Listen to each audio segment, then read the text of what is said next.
જૂનાગઢમાં નગરપાલિકા દ્વારા જૂનાગઢમાં ગત મોડી રાત્રે ચુસ્ત પોલીસ બંદોબસ્ત વચ્ચે 3 જેટલી દરગાહ અને 5 જેટલા મંદિરની ડેરીઓ તેમજ અન્ય માથાભારે શખ્સોએ કરેલા દબાણોને દૂર કરવામાં આવ્યા હતા। આ કાર્યવાહી દરમિયાન કોઈપણ અનિચ્છનીય બનાવો ન બને તે માટે સાબલપુર ચોકડીથી લઈને તમામ જગ્યાઓ સિટીમાં આવતા દરેક રસ્તાઓ સીલ કરી દેવામાં આવ્યા હતા અને ચુસ્ત પોલીસ બંદોબસ્ત વચ્ચે આ કામગીરી પૂર્ણ કરવામાં આવી હતી અને લગભગ 3 કરોડથી વધારે રૂપિયાની જમીનોના દબાણો દૂર કરવામાં આવ્યા હોવાનું જાણવા મળ્યું હતું।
જૂનાગઢ મહાનગરપાલિકાની સ્થાયી સમિતિની બેઠક મળી, માતબર રકમના અનેકવિધ વિકાસ કામોને મંજૂરી આપતી સ્ટેન્ડિંગ કમિટીની બેઠક।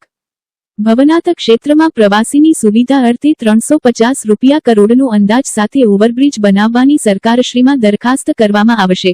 મહાનગરના વિકાસ માટે જૂના હયાત બાયપાસને 280 કરોડના અંદાજે ડેવલપ કરવા સરકારશ્રીમાં દરખાસ્ત કરવામાં આવશે। સ્વચ્છતા અને પ્રાધાન્ય આપવા હેતુથી નવા બ્રાન્ડ એમ્બેસેડર નિમણૂક કરવામાં આવી। સામાજિક ઉત્સવો આધ્યાત્મિક પ્રસંગો કે જેનાથી સામાજિક એકસૂત્રતા જળવાઈ રહે છે આવા ધાર્મિક ઉત્સવોને માટે અનુદાન ફાળવવાનો નિર્ણય કરવામાં આવ્યો।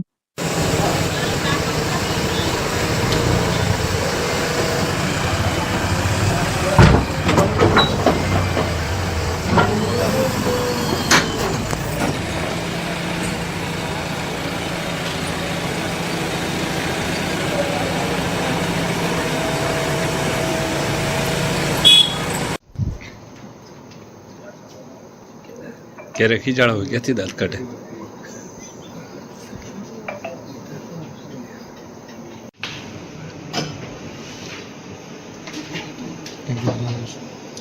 અંદર જવું છું એક મિનિટ।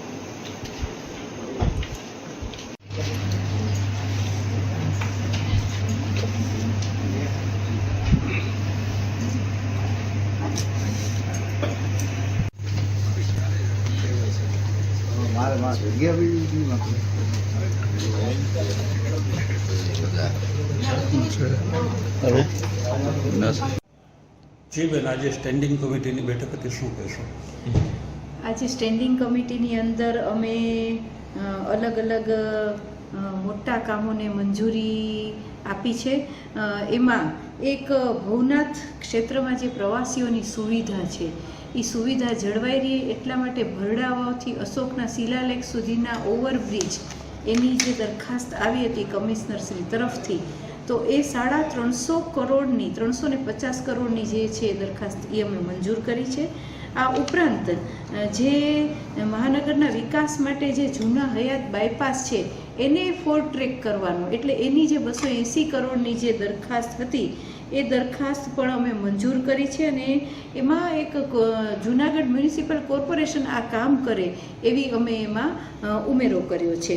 આ ઉપરાંત જે 100 કરોડના જે કામોના ટેન્ડર થયા હતા, આ 100 કરોડના કામોના ટેન્ડરમાં અમે એજન્સી સાથે નેગોશિએટ કરી અને અમે છે એ આ મંજૂર કરવાનું અમે વિચાર્યું છે, કેમ કે ઓલરેડી 100% છે એ એના અપ હતા, એટલે અમે એમની સાથે નેગોશિએટ કરીશું. એવી જ રીતે બીજા 16 કરોડના કામો 160 કરોડના 100 કરોડ ઊંચું ટેન્ડર મતલબ ભાવ આવ્યો હતો, એ 114.50 કરોડના જે કામ છે તો એમાં પણ અમે નેગોશિએટ કરી અને એ ટેન્ડર છે એ અમે મંજૂર કરવાનું વિચાર્યું છે. એક ગાંધીગ્રામ વિસ્તારમાં શેલ્ટર ફોર હોમલેસ અર્બન જે ઘર વિહોણા લોકો માટેનું જે બનાવવાનું છે એનું 8 કરોડનું જે ટેન્ડર હતું એ પણ સ્થાયી સમિતિએ મંજૂર કર્યું છે. અને બ્રાન્ડ એમ્બેસેડર જે સ્વચ્છતાના બ્રાન્ડ એમ્બેસેડર છે એ 4 બ્રાન્ડ એમ્બેસેડર અમે નિયુક્ત કર્યા છે, જેમાં મનસુખભાઈ વાજા, અમિતભાઈ ચરાડવા, રાજભા ગઢવી અને હિતેશભાઈ સરવૈયા, આ 4 લોકો જે જૂનાગઢના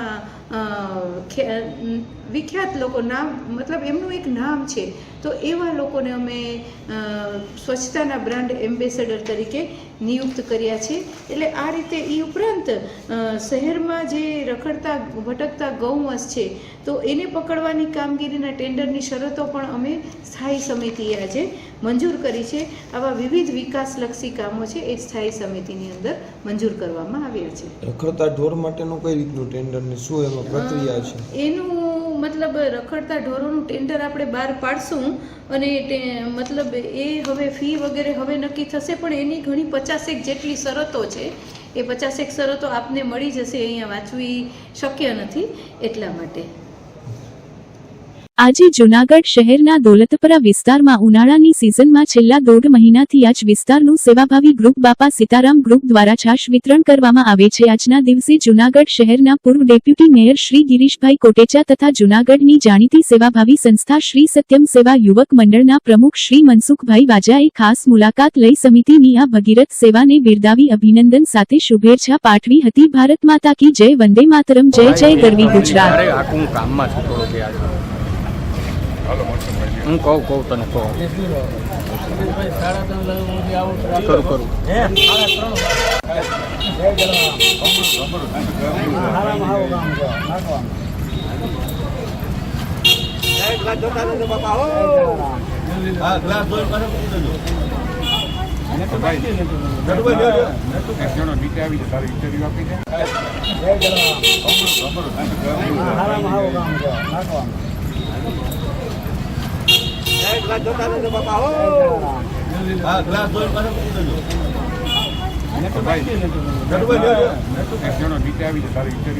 વોર્ડ નંબર 1 ની અંદર બાપા સીતારામ ગ્રુપ મારફત જે રીતે સત્યમ સેવા યુવક મંડળ જે રીતે સેવા કરે છે મનસુખભાઈ વાજા, એવી જ સેવા અત્યારે કાળઝાળ ગરમીમાં 45 ડિગ્રી તાપમાનની અંદર સવારે 10 થી બપોરે 3 વાગ્યા સુધી દરેક લોકોને છાશ પીવડાવી. જ્યારે માણસ એક ખાલી પાણીનો કપ મળે ને તો એ રાજી થઈ જતા હોય. આજે 20 લીટરની બોટલ લેવા જાવ ને તો 20-25 રૂપિયા થાય. ત્યારે કાયદેસર બેસ્ટમાં બેસ્ટ છાશ ગરીબ માણસોને પીવડાવવામાં આવે. દરેકના કોઠા ઠંડા થાય. આપણામાં કહેવત છે ને કે જેનો કોઠો ઠંડો થાય એના આશીર્વાદ પણ બહુ મળે. હું બાપા સીતારામ ગ્રુપમાં ખાસ કરીને અહીંના બધા રહેવાસીઓ, માજી કોર્પોરેટરો, મનસુખભાઈ વાજા, પરમ કૃપાળુ પરમાત્માને એટલી પ્રાર્થના કરું કે આ લોકોને અવાનવા કાર્ય કરવાની શક્તિ આપે અને અમારી જ્યાં પણ જરૂર પડે તન મન ધનથી ત્યારે અમે ખડે પગે ઊભા રહેવું બાપા સીતારામ ગ્રુપ વાળે. ભારત માતા કી જય, વંદે માતરમ, જય જય કરવી. અમે લગભગ મહિનો દિવસ ચાલુ કર્યું છે, બરોબર, સેવા પ્રવૃત્તિ. અમે લોકર આપી છે, સંડાસની ગોળેસીઓ કોઈ ઓફ થઈ ગઈ હોય તો એની માટેની કીટ આખી આપી છે. અને આ પ્રાઇસ કેન્દ્ર લગભગ મહિનો હવા મહિનો જેવું થઈ ગયું. અમારા વોર્ડ નંબર બધા કોર્પોરેશનના સાથ સહકારથી આ બધું અમે આપી છે. નિલેશભાઈ પીઠિયા, હર્ષિતભાઈ ચાવડા અને નટુભાઈ કોર્પોરેટર હતા, એનો બધાનો સહકારથી અમે આ બધું ચાલુ કર્યું છે. અને હજી ત્યાં સુધી વરસાદ ન હોય ત્યાં સુધી હાંકવાનું જ છે. નિલેશભાઈનો, અશ્વિનભાઈનો અને નટુભાઈ પટોળિયા, સુભાષભાઈ રાદડિયાનો બધાનો સહકારથી. અને હવે